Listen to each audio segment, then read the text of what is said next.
আল্লাহ ঈসা নবীকে কেন আকাশে উঠালেন?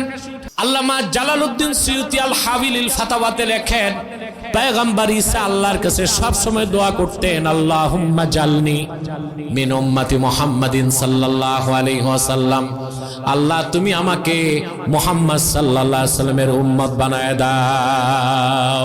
আল্লাহ তার দোয়া কবুল করেছেন। সেই জন্যই বনি ইসরায়েলের ইহুদিরা হাজার হাজার পয়গম্বরকে হত্যা করতে পারলেও মরিয়ম পুত্র ঈসাকে হত্যা করতে পারে নাই। আল্লাহ তারে আকাশে উঠায় নিছেন। হানাফি মাযহাবের শ্রেষ্ঠ আকীদার কিতাব শারহু ফিকিল আকবর দারুন নাফায়েজ বৈরুতের ছাপ 229 পৃষ্ঠায় স্পষ্ট উল্লেখ আছে, কিয়ামতের আগে দামেস্কের জামে মসজিদের ছাদে মরিয়ম পুত্র ঈসাকে আল্লাহ অবতরণ করায় দিবেন। দুইজন ফেরেশতার দুই কাঁধে ভর করে তিনি আসমান থেকে নামবেন। দামেস্কের জামে মসজিদের ভিতরে থাকবেন ইমাম মাহদি। আসর নামাজের আজানও শেষ, একামতও শেষ। লোকেরা বলবে জামাত পড়ান।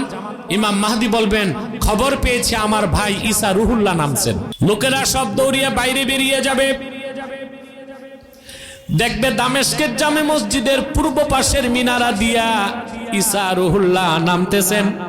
তিনি ভিতরে ঢুকার পরে ইমাম মাহদি বলবেন, ঈসা রুহুল্লাহ, আজান শেষ, একামত শেষ, নামাজ পড়ান।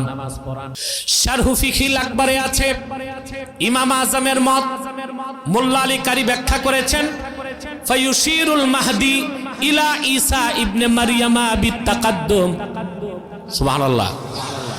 ইমামে মাহদি হযরত ঈসাকে ইশারা করে বলবেন, আপনি নামাজ পড়ান, আগে যান। ইমামে মাহদি তাকে ঈসা নবী জবাব দিবেন, না, নামাজ আমি পড়াবো না, আপনি তো ইমাম, আপনি পড়াবেন।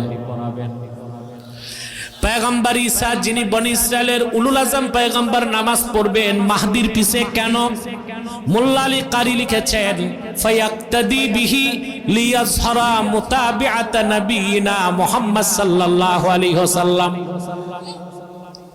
ঈসা নবী মাহদির পিছে নামাজ পড়ে এই কথার প্রমাণ দিবেন জগৎবাসীরে, আমি এখন আর নবী হিসেবে আসি নাই, মুহাম্মদ সাল্লাল্লাহু আলাইহি ওয়াসাল্লামের উম্মত হিসেবে এসেছি। আমার যে মুসলমান ভাইরা খ্রিস্টান হয়েছে, কান পেতে শুনে রাখো,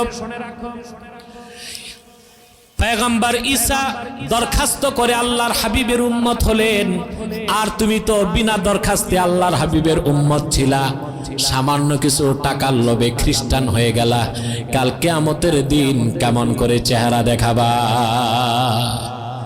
ফিরে আসো, তবার সুযোগ আছে, তবার দরজা খোলা আছে, ফিরে আসো। আর